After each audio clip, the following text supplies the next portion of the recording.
Tonight's meeting. Open tonight's meeting now that we're recording.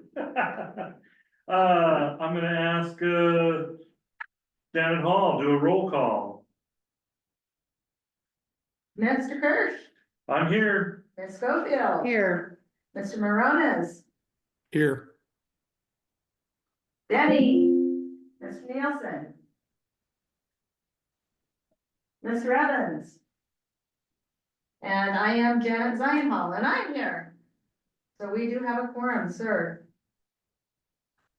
Very good. Okay, so we have our quorum. Any announcements that anybody on the board would like to bring to the table? If there's no announcements, then we'll open it up to public comment. This is everybody's opportunity to speak to the board. Please keep it to 3 minutes. Just raise your hand and we'll call upon you. Anybody out there? I don't know how to raise my hand, but I'll speak. Very good. I would like to address the issue with Mr. Chair. This is Ken Woodward. Thank you.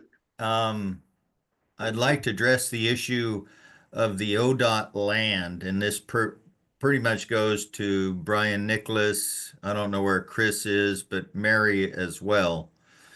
The ODOT frontage road there in Detroit, where they want to put a drain field, to me personally, nobody else, but personally, question if it's really the right spot to put a drain field. Recently, there's been 2 semi rollovers, and if there's a rollover, there's usually a fuel spill. If there's a fuel spill, then they have to clean the soil. I mean, if somebody invests over $1 million or $500,000 or whatever they invest in their properties to have a drain field there, and if there's a rollover and a fuel spill, what's going to happen to the businesses, and how long is it going to take, for shutting it down and replacing the soil and the system? I'm not trying to be a Debbie Downer, but it's just a question mark that I have. I have 47 years of driving semi and 2 National Safe Driving Awards. It's a question mark I've had in my head for quite some time, and I'm just curious on what could happen and what if happen. So that's where I stand. That's an interesting comment, Ken. I hadn't even thought of that before. I'm sure that the folks that are looking into that will take that into some consideration, I would figure. And they just don't make truck drivers like they used to. No. I would like to note for the record that board member Denny Nielsen has joined us. So we now have, it looks like a 5 out of 6. Mary's got her hand up. So Mary, I see you have your hand up. So to answer Ken's question, when you have a rollover and we drop oil, gasoline, then the truck insurance pays for, that to be mitigated, which could actually be that the drain field would have to be redug up and treated like that. And then replaced if possible. There's rules about all that. So that's a very interesting point that you brought up, that it's in an area that could see rollovers just because of the nature of the road. But that's basically the insurance company of, assuming it's a truck that has insurance. Of course, that's the assumption. They would pick up the bill to deal with it. Now, if they don't have insurance, yeah, then you're talking about how do we make it whole, and what would ODOT do? Usually ODOT and DEQ work together, EPA, depending on how big the spill is and where it's getting into when we have something like that. So that's just offering from what happens from a spill perspective, if one happened where on that Highway 22 that's now going to be vacated. The right of way is going to be vacated for possible septic systems. Yeah, because there, just to add to my minutes, there was one rollover there, probably 100 to 200 feet east of that parcel of land, and then there was one, of course, it was across the bridge, but it still happened. And anything can happen, and just trying to protect the individuals that invest their money into their businesses. How do you protect them? And that's where my concern is. Oh, good comments, Ken. Good comments. Things to be considered for sure. Thank you very much for bringing that to our attention. Other comments, questions from the public? Nothing there, then we're gonna move on with our tonight's agenda. Under old business, we have, of course, our consent agenda. Approval of the December 2nd regular board summary notes.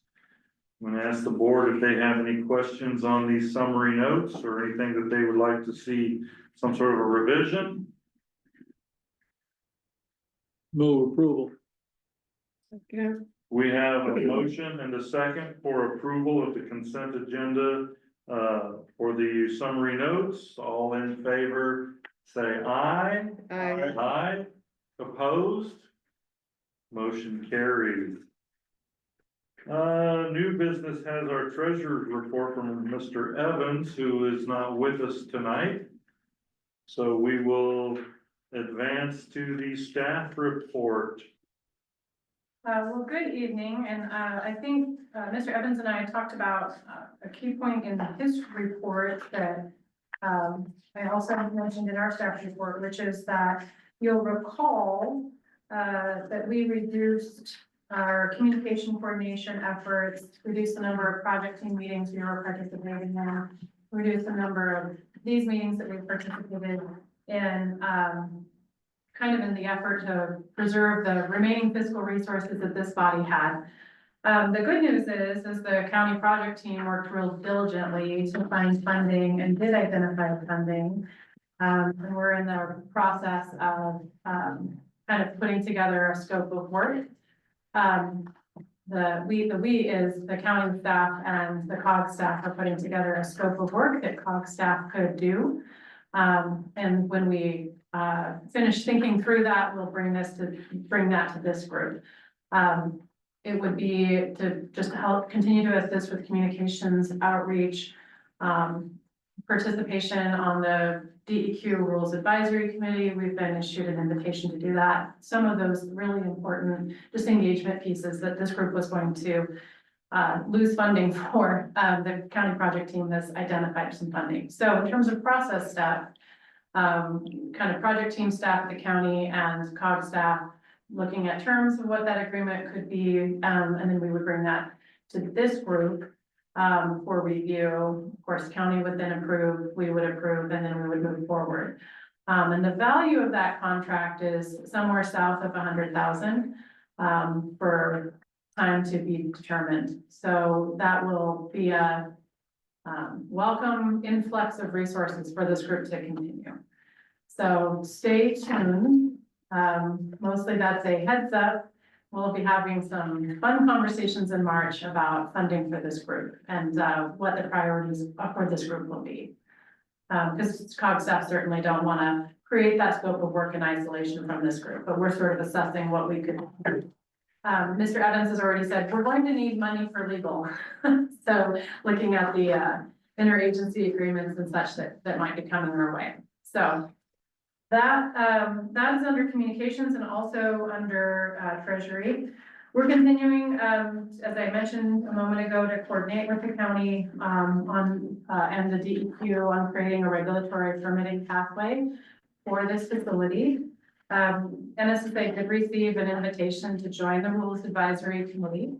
If you're interested in serving on that committee, please let me know. And I will fill you in on the time commitment. It's 3 hours, 3 different meeting dates. Timely, there's a time commitment, so I can walk you through that At the moment, I've signaled to DEQ staff that COG staff would be available to attend those on the behalf of NSSA, but certainly if there's a board member interested in attending those, let me know. And we can work through what that time commitment looks like. Let's see. So DEQ has also been transparent that their permanent rulemaking processes will take 10 to 12 months to complete. It's understood and acknowledged that the agency has a timeline that it must follow to preserve the public trust in creating rules. So we appreciate that. DEQ has just been very open about that.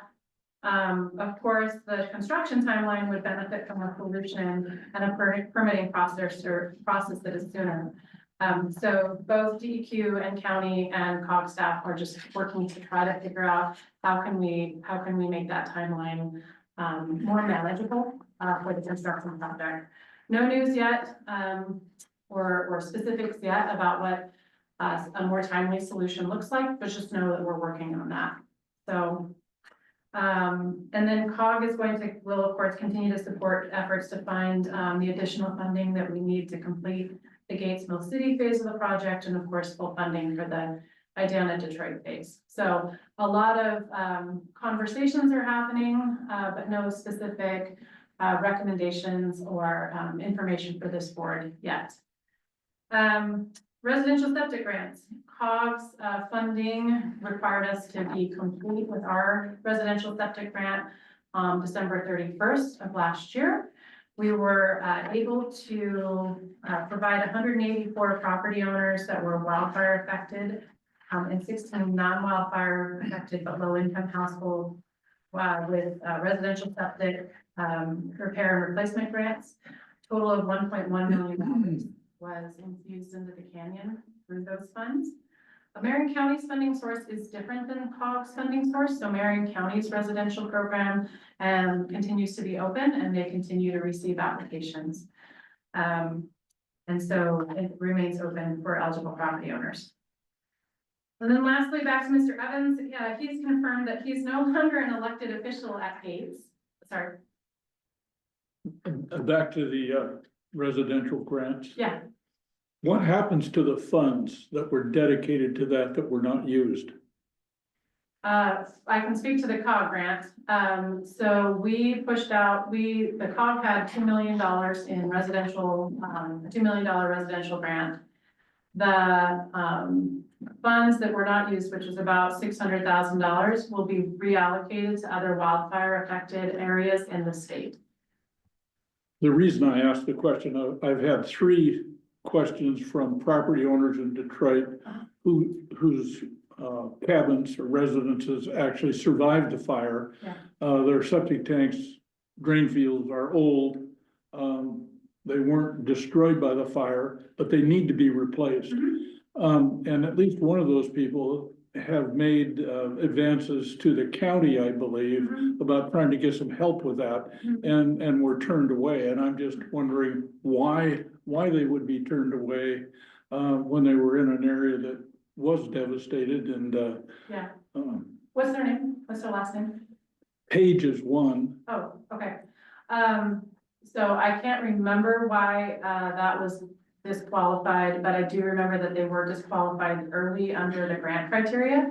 So I'm happy to go back and revisit that file. Well, and they knew that, Yeah. and they understood that, but now, they're coming back, and if I were them, I'd do the same thing. Yeah. If you've got $600,000 left, and there are people who still need help with that. Yeah.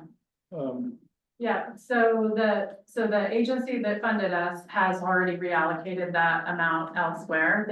I do remember that Mr. and Mrs. Page did come in for their application, did make application.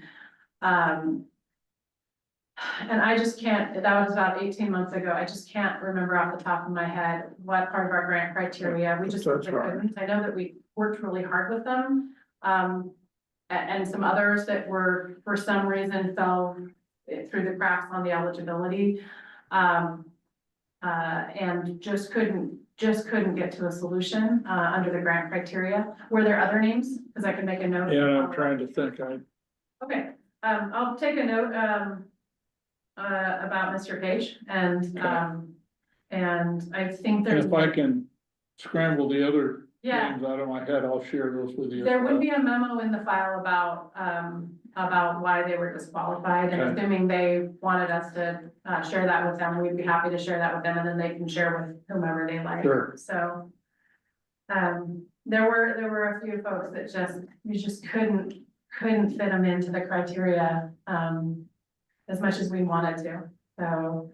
And then lastly, I'll just finish this up really quick though. So lastly, Mr. Evans has confirmed that while he's no longer a member of, an elected official of Gates, so he's no longer the mayor on city council, he remains appointed to the NSSA by the Gates City Council. So he is still a member of this body, and we will be coordinating with him on the 25-26 budget calendar and budget process. And come back to this body with that in March. So we'll be looking forward to your 25-26 budget adoption process. And for those of you that were wonderful enough to help us recruit for the budget committee, if you can, I'm looking at Mr. Nielsen, if you can reach out to your contacts again and let them know that we'll be reaching out for assistance with our budget process again this year, that would be great. They were technically appointed to a 3-year term, so this would be a 3rd budget process that they'd be helping us with, but it's good to. I think Laura Harris. Yes. Yeah, okay, Yeah. I'll go ahead and And I think, contact her. Oh, I can see her hair, Michelle. She's on your planning commission. Might have gone on to your city council now as well. Can't remember her name, but yes, that'd be great. Okay. So, Tesdall, yeah. Michelle Tesdall. Oh, Michelle Denzel, thank you. I knew it was Michelle, but not Michelle Connor. Okay, thank you. Welcome. So, yeah, Okay. If that's all you have on that, then I see that Mary Camarada has her hand up.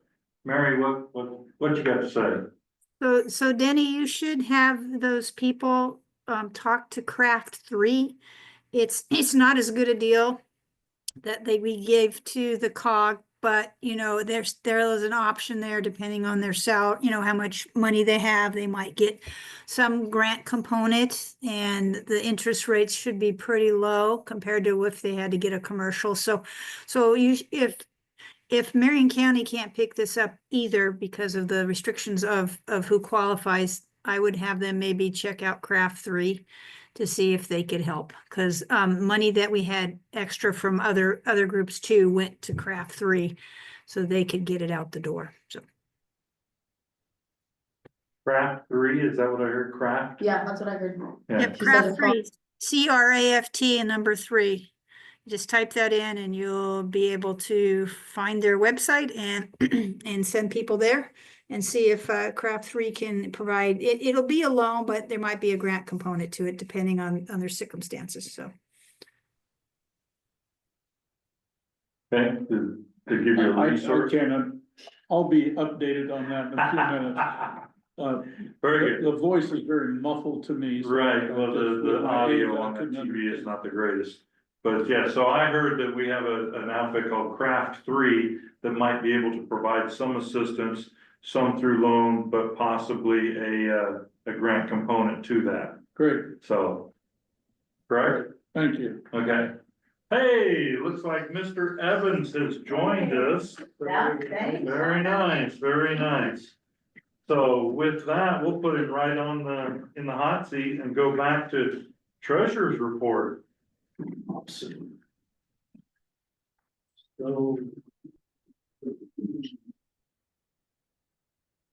We had we had the November billing and the December billing. I only got one of them down here, but there was another one, 3610. So that was, the November billing was 3,883. 3,813. So December billing was 2,103. So our end account right now is at 22,800.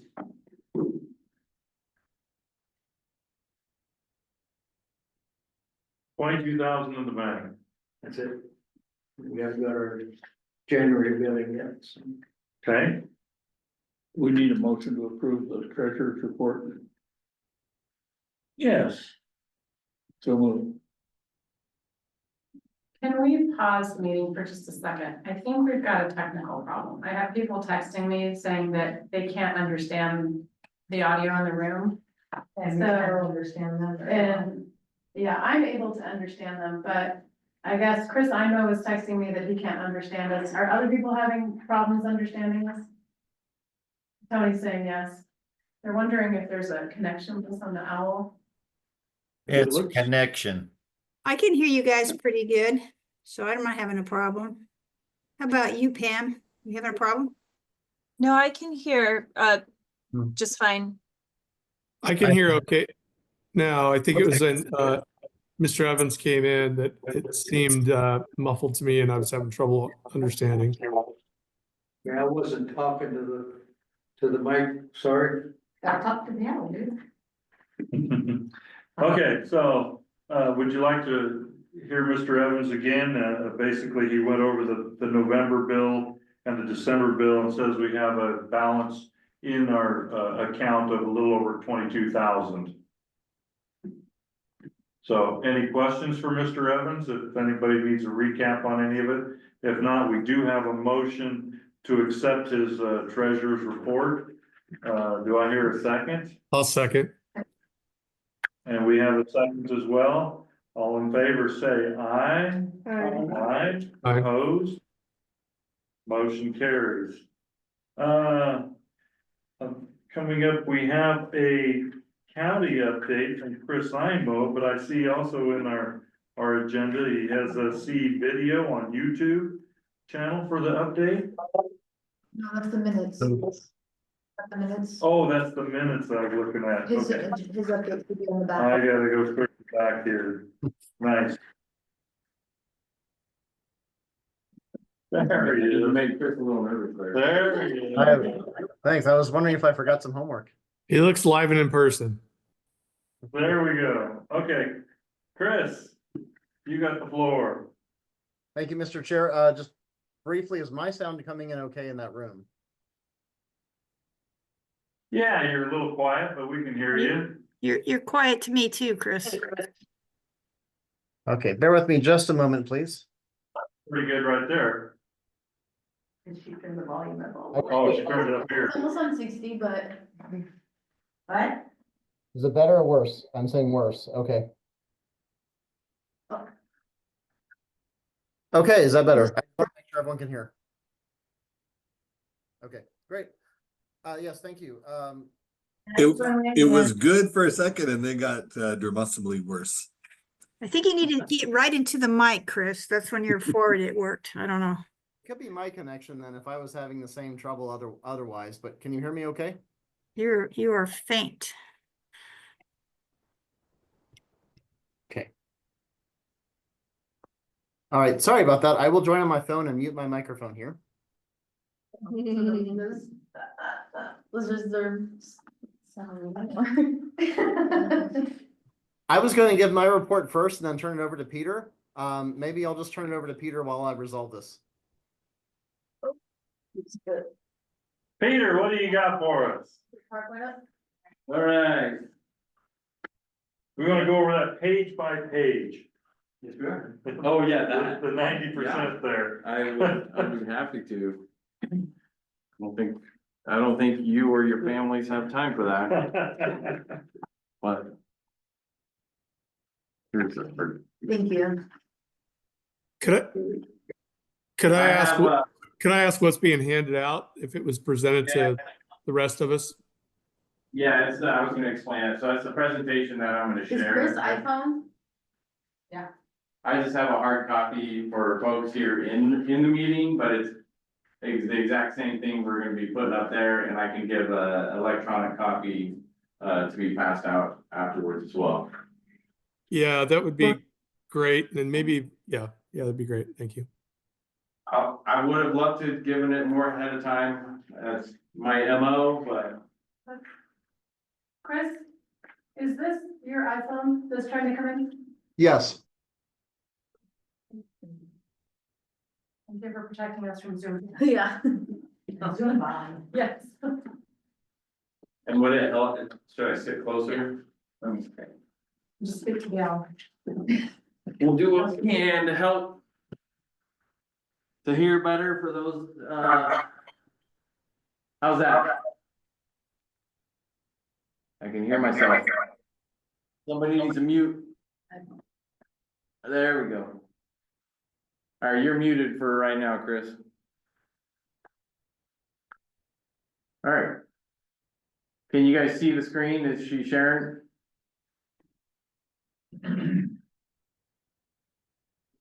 Yeah, Tony's. Yes, Okay, good. yes. All right, well, for those of you, either you forgot or haven't met, I'm Peter Olson, I'm with Keller Associates. The overall project manager for the,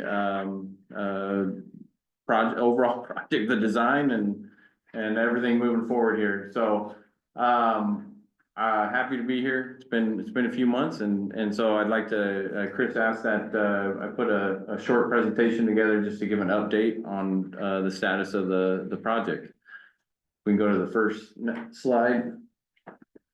First of all, the funding update, and this is where I would ask, probably Chris or Brian to jump in, to explain a little bit more if they'd like to, but, we have the Mill City, treatment plant portion is being covered by the ARPA funds. And we have the force main and gates collection system, which we're looking at the OHCS and peer, funding for that, portion of the, project. And what that does is there's we're calling it a bifurcation, of the project, to be able to work with the funding requirements, and the eligibility requirements there. And specifically as it pertains to, environmental, reporting. And then I'll have a little bit more, later in the presentation, on that. As far as the DEQ, they are approaching it as one project. And so that pertains to the LUX, so the land use compatibility statement, as well as the capacity of the treatment plant. They're looking at as one project because it needs to be that way.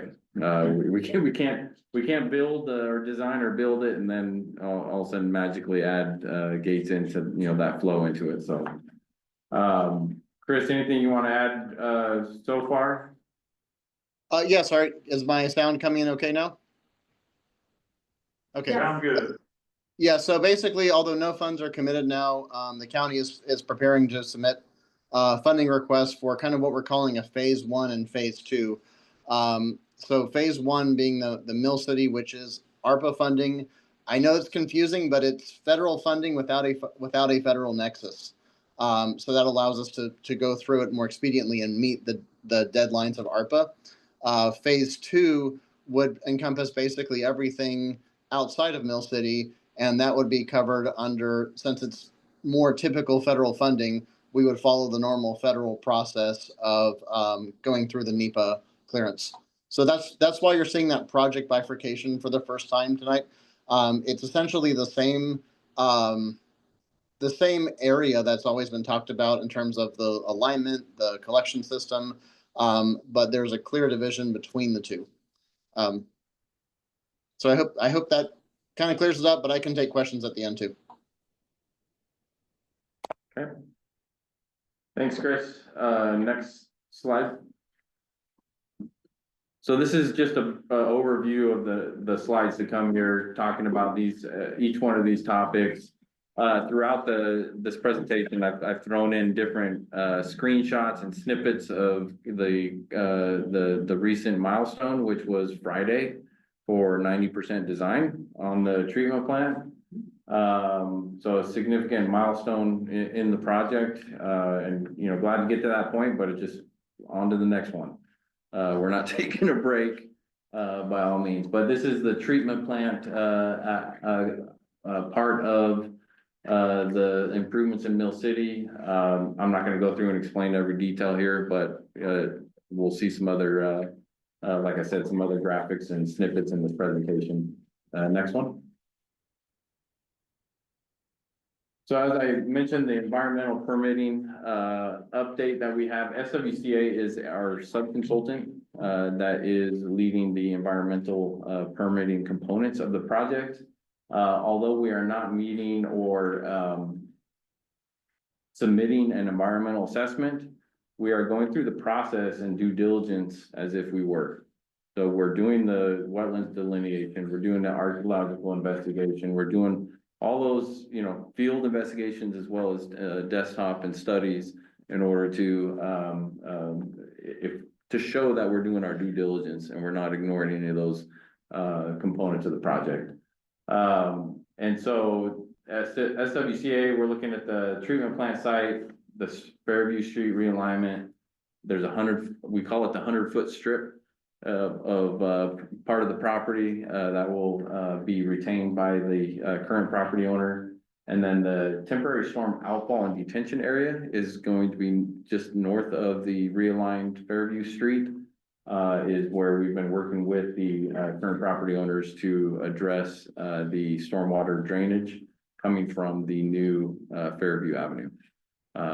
And so that's more in works right now. That part of the project's not 90% as far as that stormwater detention pond and facility, but it will quickly get to that point.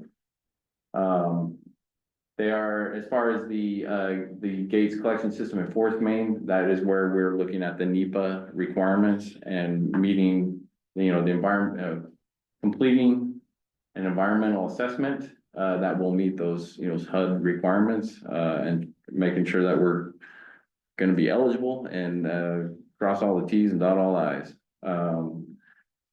For the NPDS permit, and looking at the NEPA requirements there, we did coordinate with the DEQ and establish that there's no federal nexus.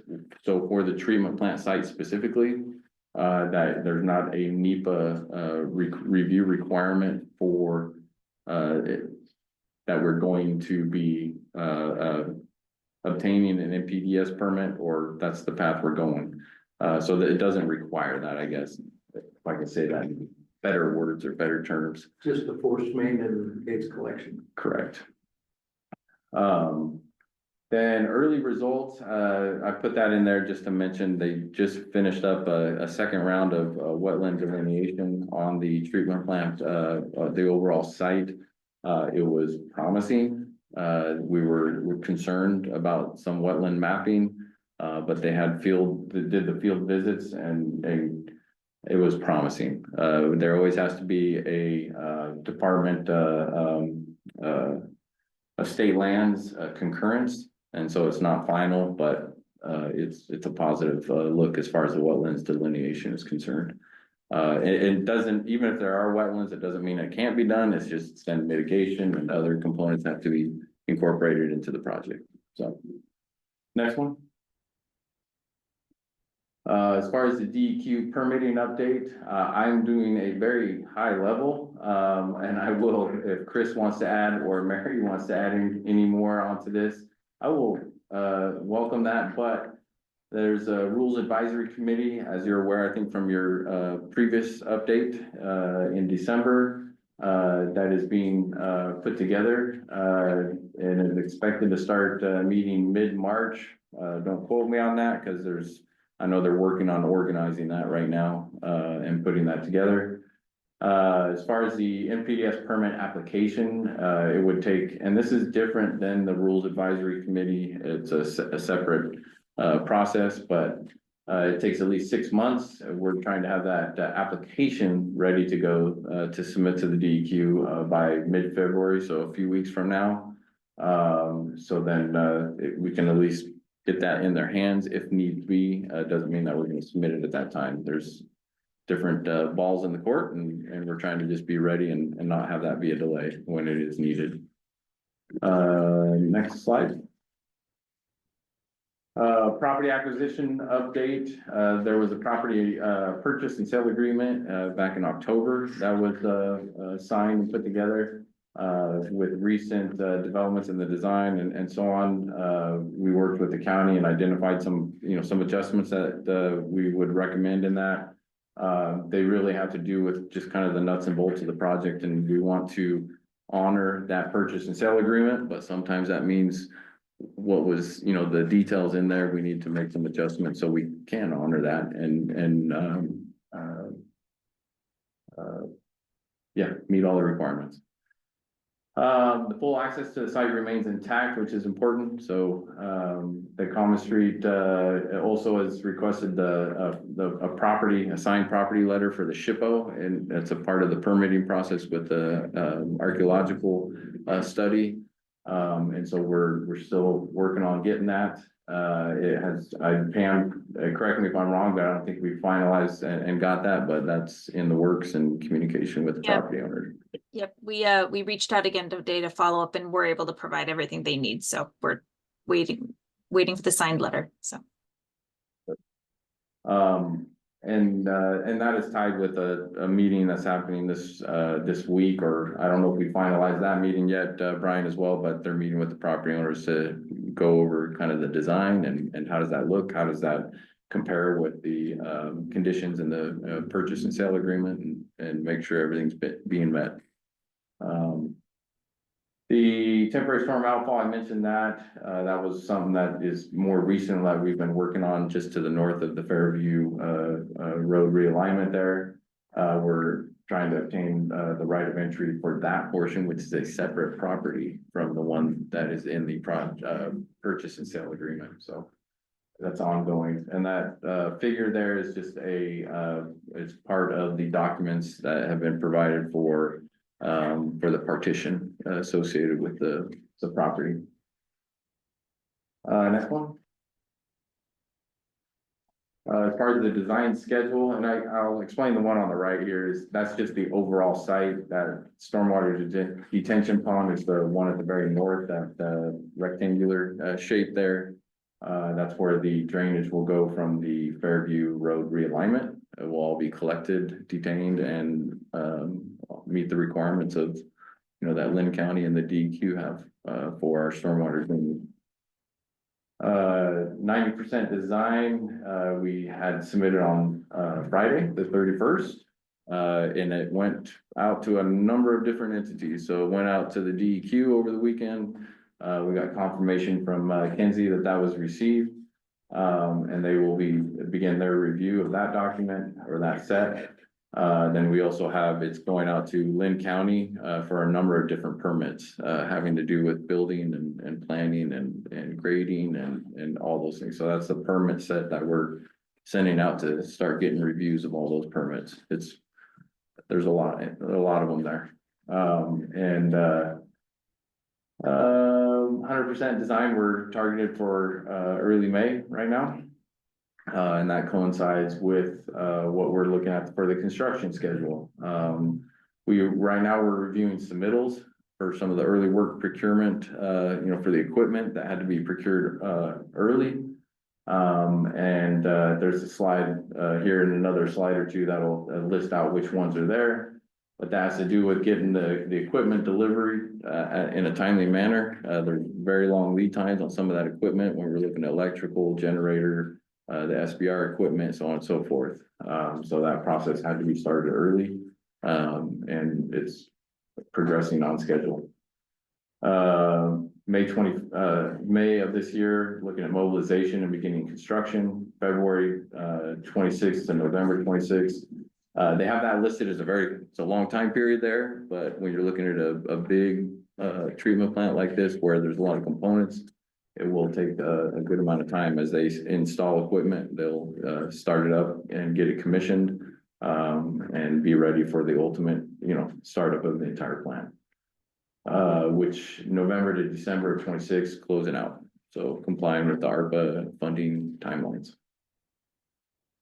When will the collection systems be integrated into this? sometime after that.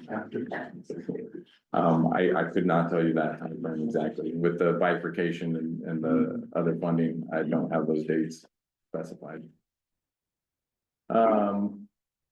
Mill City, WPCF, looking at so this is a landscaping design concept that we also have been incorporating in the last month or two.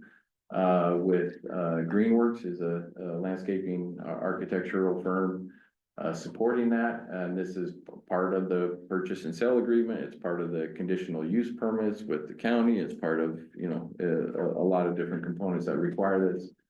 This is their initial concept. We had a number of red lines and comments and adjustments to be made.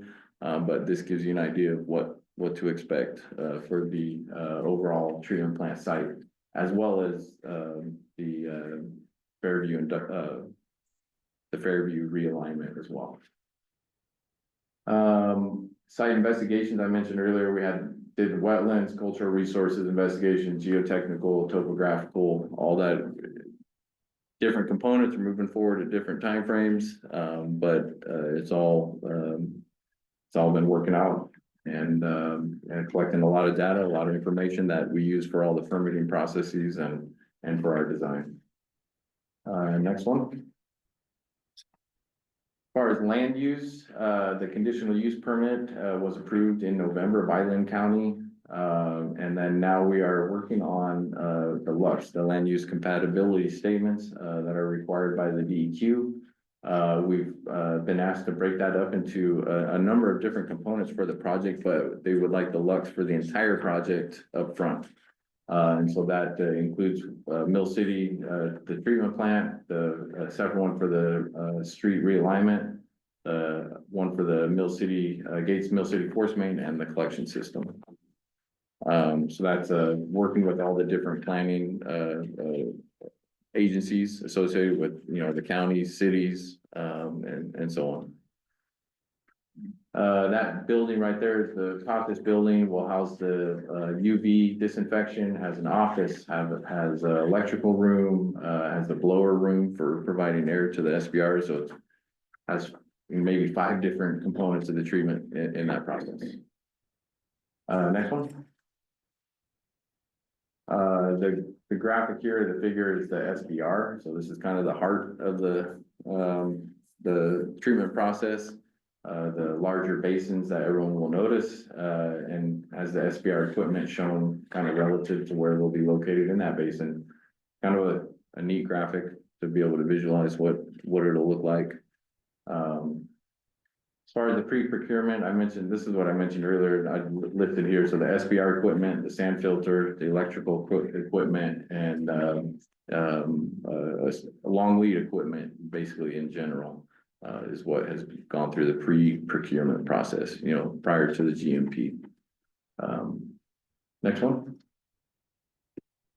Kind of a high level look at the Gates collection system and the force main. It's a little bit repetitive for the force main and the collection system. Is the design is on hold. We are working on the environmental assessment so that can be ready to submit with the funding applications as a part of that process. The survey and geotechnical, a large part of that has been completed. I think actually the geotech and survey is all completed, Pam, correct me if I'm wrong. And we are working also on easement acquisition. The next slide will kind of give you a snapshot. Go ahead to the next one. The easement acquisition for the Gates collection system is, as you can see, spread throughout. Some of these were necessitated by trying to avoid grinder pumps and have more gravity throughout the collection system.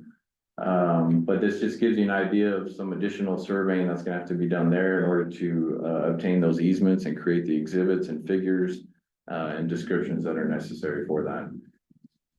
All this is ongoing and will be carried out as we move forward.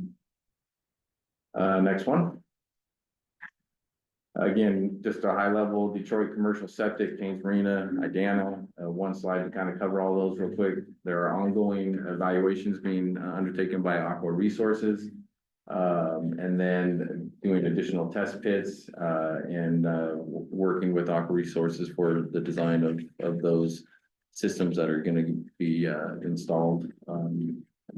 And then we talked about the ODOT right away a little bit earlier, but, the environmental due diligence was completed, and then surveying is ongoing as needed. So our surveyors is, I guess you can say on retainer or just available for, those purposes. Kane's Marina, the preliminary engineering report, the pre-design was put on hold. And then that's related to, another firm, HHPR, Harper Hook Peterson Regalis, I can actually say that. Will develop, they're developing a scope and fee proposal, for the stormwater management, plan. And the lot consolidation. There's a lot of land use concerns associated with the property, and so they're putting that scope and fee together to, tackle that. So, question please. Yes. I'm a little surprised to see a septic system designed for Kane's Marina. I thought it was gonna be collect and truck. It is for Kane's Marina. Okay, so what's the septic Did I system? did I put a word that wasn't? Yeah, that was So a the- question by me as well. System is The on Detroit fire. commercial septic, is that what you're saying? Yeah, So that's for everything that's everything but Kane's Marina. No, it says the first bullet under Kane's. Preliminary engineering Oh. report and pre-design work. You are for correct. septic That is system. my error. It's a holding tank system. well, that's what I thought. Yeah. Well, we're having some issues in terms of, getting the professionals together apparently in order to get an application that's complete so we can start construction in April if weather permitting.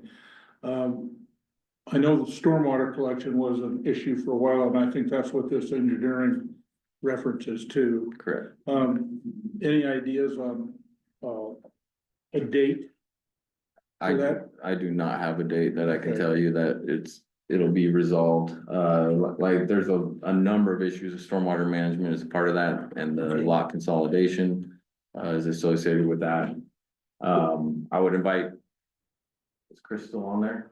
Still here? If Chris or Brian wanted to mention that, we've kind of pulled back from a little of that organization Okay. of what that strategy I guess is. my final question would be, is it realistic to think that we could begin construction in that, or not we, the family Yeah. could begin construction in April if weather permits?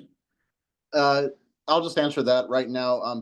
Because of the other prerequisites that really put a stop to the permitting process, there's no way we were able to construct that, and we communicated that with the owners and their developer as well. So it's just not feasible to permit that. So they're going to just keep with, we're not going to be able to construct that for this season, but after the season closes and everything's out, we can look at how we'd resume again.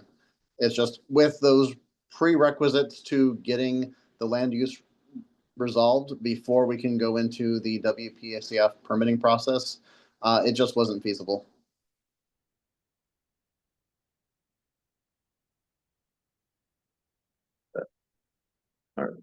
Doesn't sound hopeful.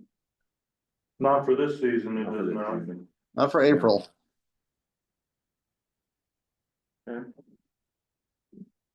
Well, this process has been involved in a lot of different areas since February of last year. Mhm. So we're a year in to this application, and we're still not close to getting a complete application so that we can provide permitting.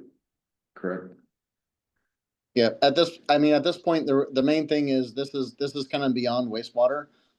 It's really not something that the project can actually do as far as the work to get to full compliance.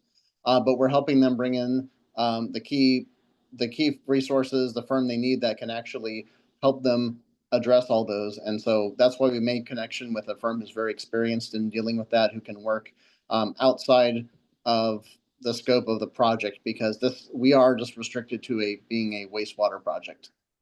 It just to go on record, it's extremely unfortunate, just as Denny is indicating. Yeah, there's quite a lot of challenges there we're trying to meet. So really, we are just kind of working the problem one step at a time.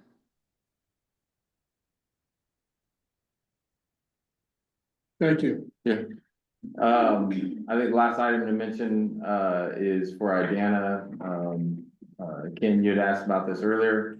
The Idana well decommissioning is scheduled for that first week of March, and we've been in communication with the property owner there as well as the U.S. Forest Service to make sure we get the permit extended in order to undertake the decommissioning. So that was from the investigative, the monitoring wells and other things that were installed as part of the investigation process.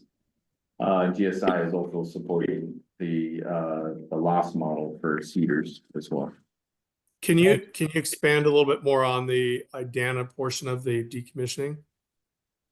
Yeah, it's for what we're hoping for to investigate the name of the site is slipping me right now, what we called it, but I can't believe I can't remember. Upper I'm deck. sorry, Upper deck. Upper Deck, yeah. Upper Deck is the private property there, and so there was a well that was a monitoring well or two that was installed there as a part of the investigation to monitor the groundwater and see if that was a viable location for disposal for treated effluent. And so as a part of the overall process, we also have to take them away properly. And so they don't remain there permanently. So just a quick question, not to belabor it. So besides this meeting, what communication is there with our community in regards to that?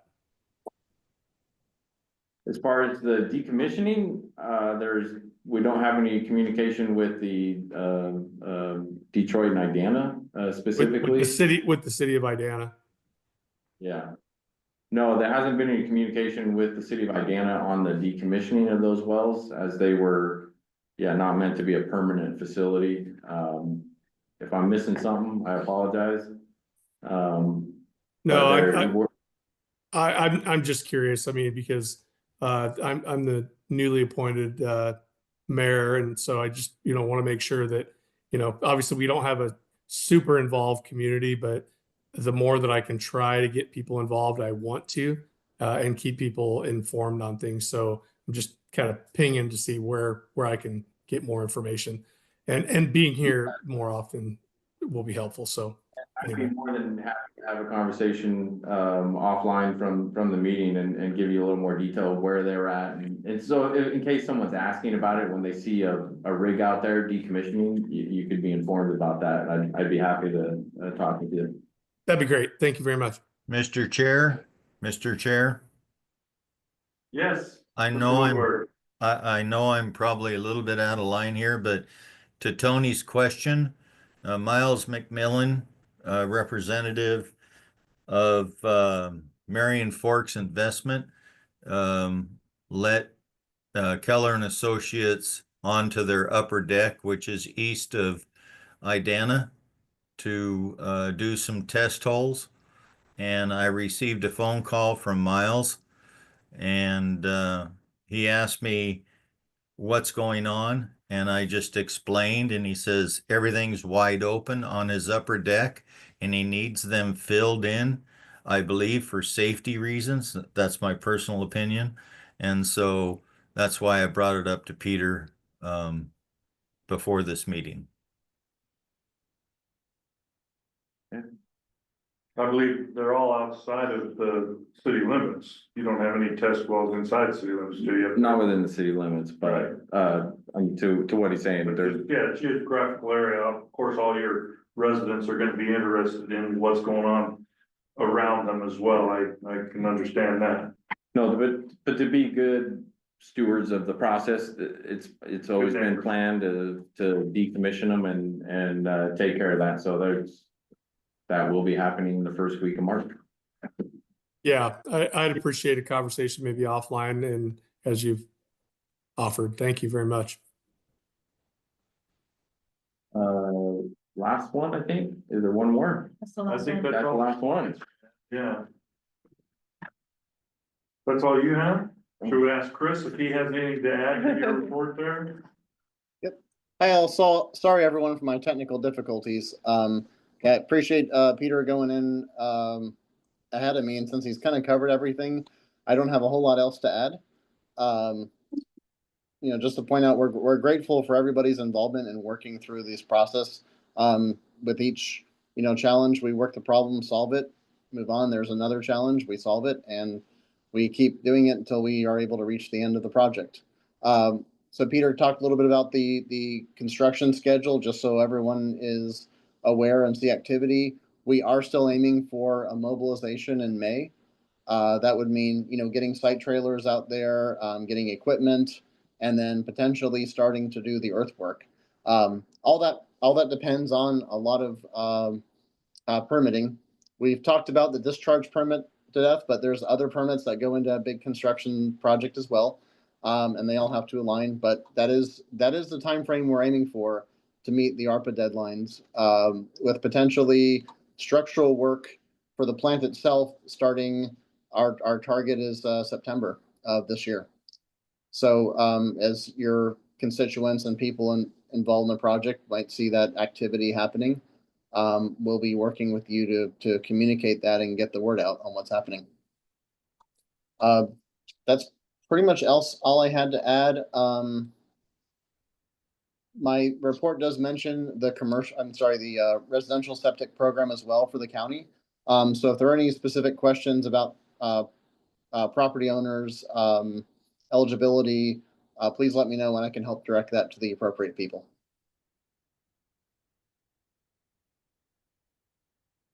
Okay. I'm gonna ask the board if anybody on the board has any questions for either Chris or for Peter on their reporting here. Open it up to the board. When the plant is finally completed, is there any time that it's required to get it fluid after it's completed? In order to be startup and go through the commissioning process, they will need to have wet testing is what they call it. And they will need, they test it with clean potable water and do hydraulic testing, but then they will connect to the Mill City flow. And the plan is to hook up when we connect with the force main that currently goes to the existing plant, is to have valves that they can direct it when they want to bring it into the new plant, and then when it's ready, and then when it's all done and commissioned, then they would permanently change that direction and go through a deconstruction of the existing plant. Good. Questions, board? Questions? I'll open it up. Anybody out there, on the Zoom world have any questions for Chris or Peter? I don't see anything. No, want to thank them for their time and their, presentation. Yeah, anybody who wants to look through, how many pages is in that, 294. 294 pages in the 90% plans. Yeah. So look for another 10%. I know that number because I'm trying to print that set, and We can send that to Ken Woodward. There we go. There we go. So Delete. to the general public, no, but we could make it available potentially. Yeah. at some time when it's ready, we could probably put it on our NISA website. I don't know. Is it something we'd want to do? I would defer that to Chris and whether they want to make that available or not. I'd have to think through, is there any reason why we wouldn't, other than they're not final? Right. And File storage. Yeah, at 90%, we're at pre-bid, so we can't release that to the public. We can give them insights into the design, but we can't actually post the actual what will be bid documents. Right. Understandable there. Okay. And that's fair. Yep. That's why we Have them here, I huh? appreciate that. Right. But if you're after the meeting, you're more than welcome to peruse it. It's interesting. So it's a lot of work goes into it. So Right. Okay. I'm gonna now open it up to, reports or updates from any of the agencies. I'll start with, Mary, since I know she's there. Mary, you got anything you'd like to bring before the board? Yeah, just a couple things. So on the Rules Advisory Committee, I don't remember when I did ask the group whether you wanted to be on the advisory committee, and at that time it was like, no, we're happy with Marion County. So I can't actually allow you to be a key member. You can participate by attendance, and we will have a public forum where you can engage through that, but to actually be selected for the Rules Committee, we've already gone through that process and got approval through our director. So just so people know who is on the Rules Committee is the Clackamas River area. So we have the Clackamas Water Providers, City of Sandy, of course, is interested, and the Clackamas Watershed Council. And then for the North Santiam River, we have City of Salem is going to be on that, as well as Marion County. The Watershed Council hasn't really indicated yes or no, but you know, if sometime in the future they want to, they'll just participate as attendees. And then in the McKenzie area, we have Lane County as well as EWEB that'll be represented. We also have the Willamette River Keepers there, and then some other like the Farm Bureau and things like that, you know, again, might have some interest. So, and the idea is we would be meeting probably the last weekend in March or the first week in April, trying to avoid spring break for those who take spring break with their families. And we are drafting the rule right now so that when we meet in March, that then, you know, you'll have something to react to based on, you know, what Marion County presented to us, and then just also what, you know, the spirit of the three basin rule. So there's that, and we have determined that with the information Marion County provided, that the location of the discharge point, the rapid infiltration gallery that Keller showed you, that we would consider that functional equivalent, which means that it's acting like it's could discharge to the river. Now, again, that's based on modeling. So that's why this project isn't really suitable for a water pollution control facility, because of that connection to the potential connection to the river. So that's why it has to be a NPDES for wastewater. And it's kind of confusing because we have NPSs for stormwater. So it's kind of like, which NPS are you talking about, Mary? But this is for the permit for the actual facility that will have its limits embedded in there and things like that. So we haven't started working on that yet because, again, we're not sure. We're kind of waiting to see what the three basin rule will require. And you know, kind of want to get through that first meeting just to see what the group's thinking. And then once we have kind of a feel, we can engage Marion County on, we call them a gap analysis from what they've already done based on a water pollution control facility. Do they need to collect more data? What would that look like? How do they present it? You know, things like that. So it's kind of it's a long process, but we will get there.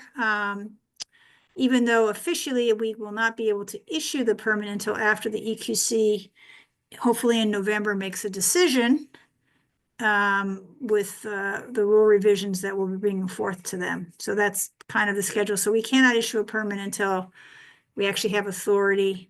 Now, it is possible that the legislators could step in and then direct something. So that would be not a process that DEQ would be engaged with. That would come outside, and then our agency would be directed to do something. So that is also possible that that could still happen as well as these parallel processes go forward. So I just want to stop there to see if there's any questions. I'm curious, does Marion County know who they're gonna have as their representative on the board yet? Or on the Yes, they group? do. Chris, you want to say? Yeah, so, Gotta put Oh, it now in you're front. off. Yes, I'll go ahead and speak up since Chris is audially compromised. Chris Einmo and I are tag teaming that, so I'm the primary and Chris is the alternate. I'm pleased to hear that. Thank you for stepping up. Question. We have a question from Denny over here. I'm wondering if there's a Gantt chart to sort of visually explain the process for amending the three basin rule. We get questions frequently about why does it take so long to do this, that, and the other. I know there's public information that has to be gathered, the right to appeal and all those things. But if somebody could put together a Gantt chart that would show all of the important timelines and the time it takes for each process point on that chart, I think it would at least be more helpful than my inarticulate attempt to provide an explanation. Well, we probably won't put a Gantt chart together, but we could put a process chart together that would show the steps. I think that would be better because we don't know, like our idea is we'd have 3 or 4 meetings with the Rules Advisory Committee and be done in June. But if something changes, maybe it slops over into July, right? And then we have to do a public process, which will be at least 30 days. Then we're going to have to write a report again, like we did last time. That'll have the recommendations. And then we have to present it to the commission.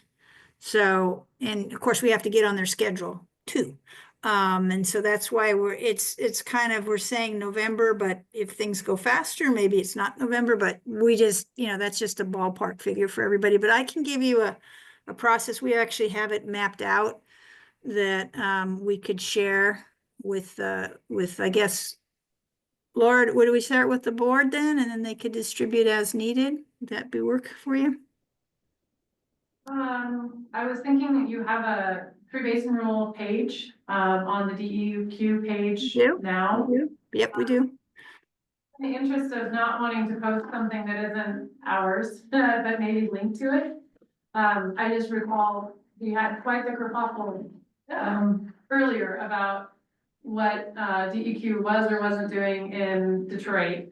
And so if DEQ could create the graphic, put it on the DEQ website, and then Any kind of a graphic that we can have, that we can post on the board or show we would link in an email. Yeah, we would link to it, Mary, but that way, DEQ can create its content and I don't risk getting it wrong.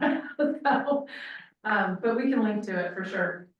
Okay, I'll talk to Aaron Borak, who is the lead on this project, to see if he can put something together. But yeah, we do have a full web page. And for those, when we have a meeting, we'll record it, it'll be up there, or the minutes will be up there. And so it'll be very public process. Even if you're not on the committee, you can still see what's going on with the process, so. Very nice. Well, thank you very much. Mm-hmm. Do we have any other agency representatives, Business Oregon, Regional Solutions, anybody else out there in Zoom land today? Nah, you just got me with DEQ/RST, so. Thank goodness we have you. Yep. Okay. I think that's pretty much everything on tonight's agenda. I'm going to turn it back over to Laura. Do you have anything you'd like to say in closing or add to the meeting to us tonight? No, sir. Thank you very much, everyone, and please drive home safely. I think temperatures are dropping out there, so for those that are driving, Okay. make it home safe. Thank you. All right. Well, wonderful. Well, thank you everyone for joining us tonight for this meeting and this update. A lot of good information. Things have been happening while we took a little bit of a holidays break. So thank you to Peter for coming up here tonight, as well as everybody else. We'll see you not before the first meeting here in March. Thank you. Good night. Thank you.